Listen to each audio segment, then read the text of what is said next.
Olá, estamos iniciando mais um curso, uma aula do nosso curso de ciclo de estudos de filosofia espírita em tempos de coronavírus. Sejam todos bem-vindos. A nossa aula hoje é uma aula muito bonita, é a aula 67. O capítulo é um capítulo novo do nosso Evangelho segundo o Espiritismo, cujo título é Honrai o vosso pai e a sua mãe. Preambularmente, eu queria pedir pelo César Faria, que está na UTI da Unimed, na Avenida Ayrton Senna. Ô César, que haja uma modificação em seu espírito, que as forças atuam, você não se entregue,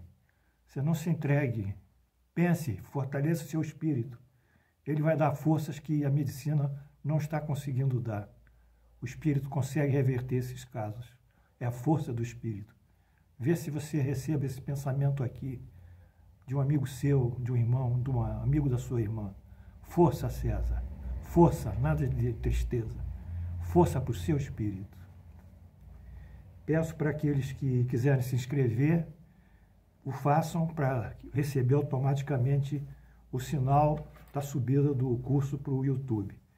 E o meu e-mail é admdoutrinaespírita@com.com.br. Então, ADM, A de Anita, D de Dado, M de Maria.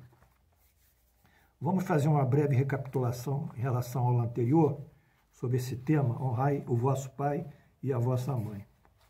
Essa recapitulação tem por base o Decálogo 20.12, Marcos 10, 19 e 18, Lucas 18, 20 e Mateus 14, 18 a 19. O tema é honrai o vosso pai e a vossa mãe. E na aula anterior nós pegamos esse tema, honrai o vosso pai e a vossa mãe, e mostramos a importância da relação dos filhos com os pais para aglutinar as famílias. As famílias têm que ser aglutinadas, têm que conviverem, têm que trocar experiências, viu? E a presença da família, que basicamente é constituída por pais e filhos, é muito importante. E o respeito aos pais é muito importante nesse processo, nessa instituição primária, a primeira criação que Deus do mundo, a primeira criação do mundo é a família, nessa instituição básica da própria humanidade. E falamos também sobre o casamento, que constitui um progresso social. O casamento, porque celebra pactos, é o pacto nupcial, que constitui direitos e deveres para ambos os cônjuges, né? Mas, sobretudo, um pacto superior com Deus, pela união de duas pessoas, não é? E falamos, então, em cima do casamento, a constituição da família, sendo agora a família a célula-mãe da sociedade. E a sociedade sendo tecida, no seu tecido social, formado por essa célula-mãe que é a família. Essa que é a importância e essa é a função da família.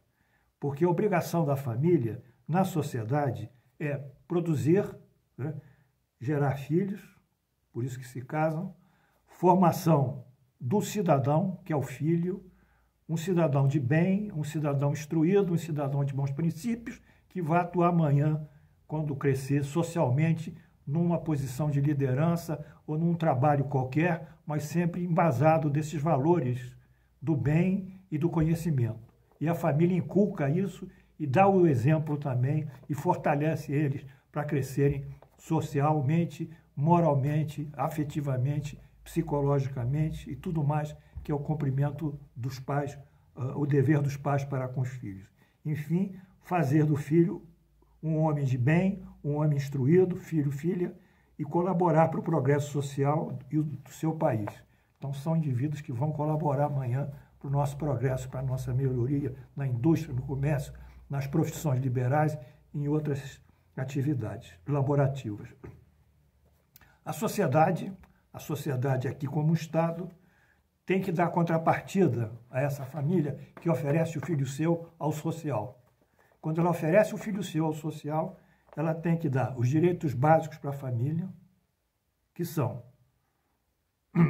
nutrição, educação, saúde, segurança e justiça, habitação, saneamento básico, trabalho é uma obrigação social, e os cuidados de subsistência das pessoas incapacitadas e dos aposentados.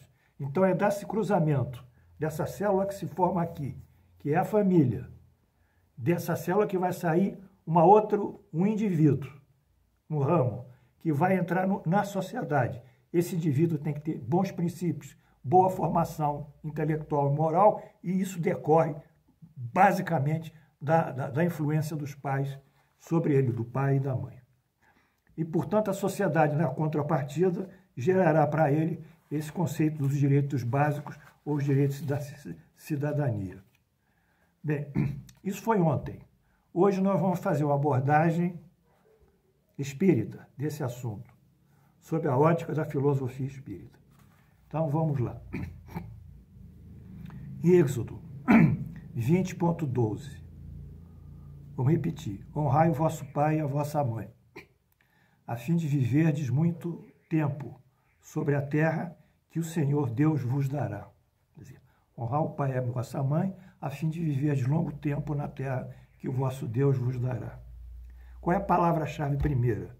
A fim de viverdes o longo ou muito tempo sobre a terra que o vosso Deus vos dará.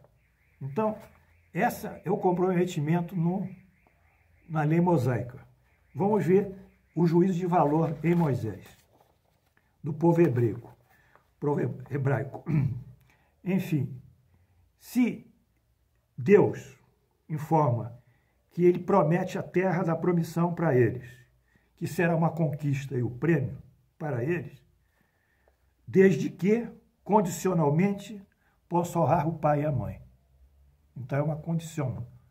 Honra teu pai e tua mãe, condicionalmente, e você receberá a terra da promissão, que será a sua conquista e o seu prêmio. Tem essa ressalva.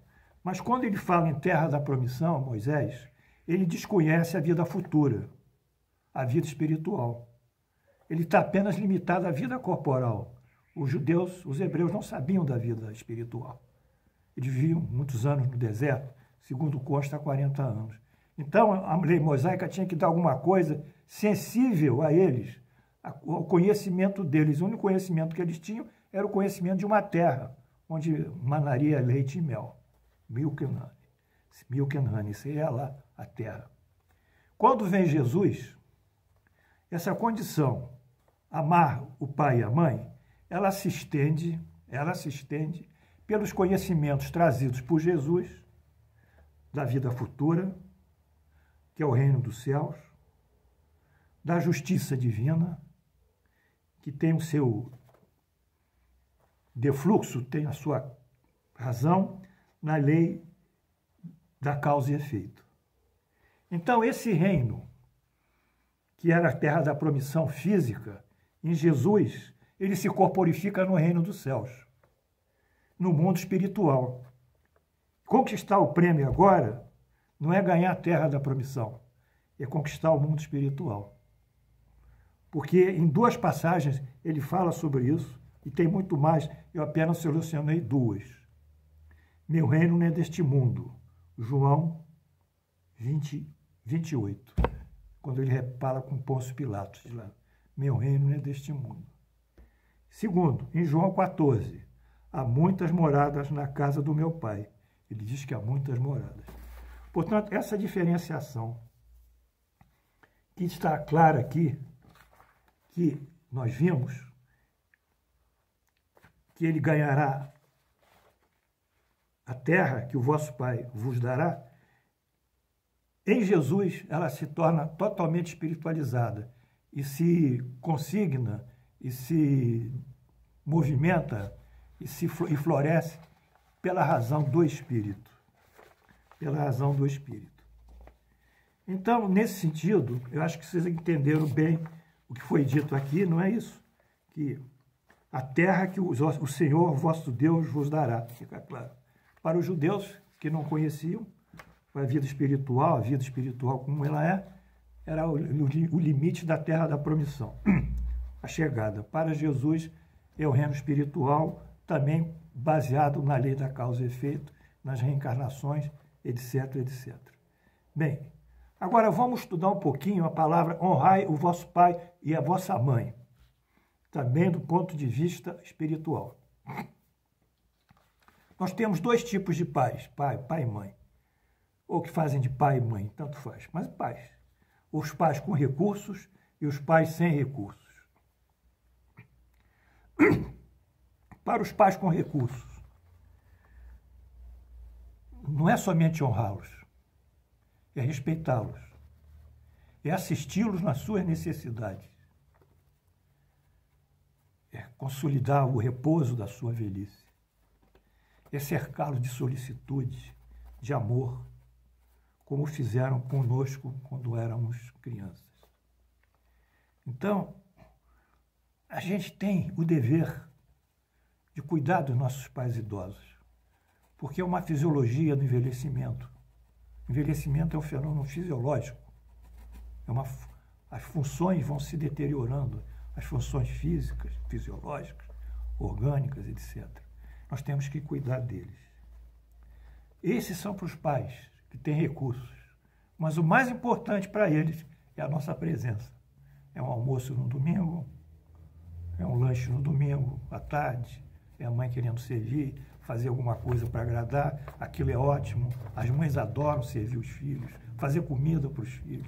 Aquilo ali é uma coisa sublime nelas pelo amor materno. E os pais sem recursos? Bom, esses ainda é mais séria a situação. Pais pobres não ganham o suficiente, ou não ganham o suficiente para se manterem.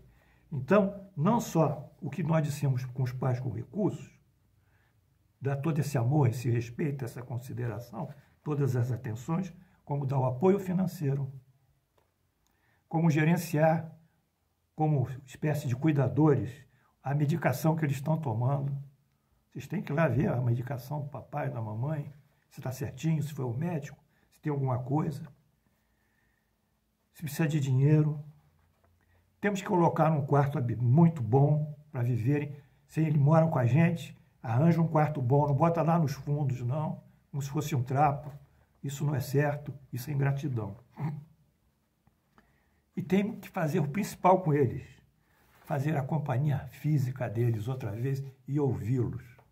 Ah, minha mãe já falou 10 vezes aquela história. É verdade, falou 10 vezes.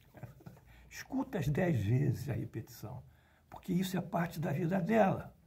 Ela está querendo ativar alguma coisa dentro dela ainda. E ela traz aqueles eventos que ela foram gratos, ou mesmo até ingratos, mas repete de uma forma consistente. Escutem, abracem, beijem, externem amor pelos seus velhos. Façam isso. Façam isso, que essa é a verdadeira piedade filial. Portanto, e também não coloquem eles para trabalhar para vocês. Faz isso, mãe, faz aquilo, mãe, não vai fazer. Pai vai fazer isso. O suficiente, mas não botem eles para trabalhar para vocês. Vocês é que têm que trabalhar para eles. Então, eu sumarizo aqui uns comentários do Allan Kardec sobre esse ponto, que está no nosso Evangelho segundo o Espiritismo, página 38. Evangelho da... eu não me lembro a página, desculpa. Mas está lá, depois a gente vê o texto. Diz Allan Kardec. Então, são os pais velhos, enfraquecidos pela idade, que devem servir os filhos jovens e fortes, bem? São eles, coitados. Será que a sua mãe vendeu o seu leite quando o amamentava? Contou as noites de vigília quando vocês estavam doentes? As generosas retribuições dos filhos nada mais são que um pagamento dos juros de tudo o que receberam. O pagamento da dívida sagrada. Esta é a única piedade filial aceita por Deus. É a principal. Portanto, encerramos aqui a nossa aula de hoje, louvando os nossos pais. Se estão vivos conosco, façamos essa companhia, algumas horas por semana, façamos. Que Deus, e se estão desencarnados, oremos por ele e sejamos absolutamente gratos e generosos com ele, por pior que eles estejam sendo. Já estudamos o problema do perdão, é o mecanismo do perdão que também se estende para eles. Não guardem mágoa dos pais. Ame os pais. Escutem 10 vezes seguida a mesma história. 20 vezes, mas escutam e beijam. Até amanhã.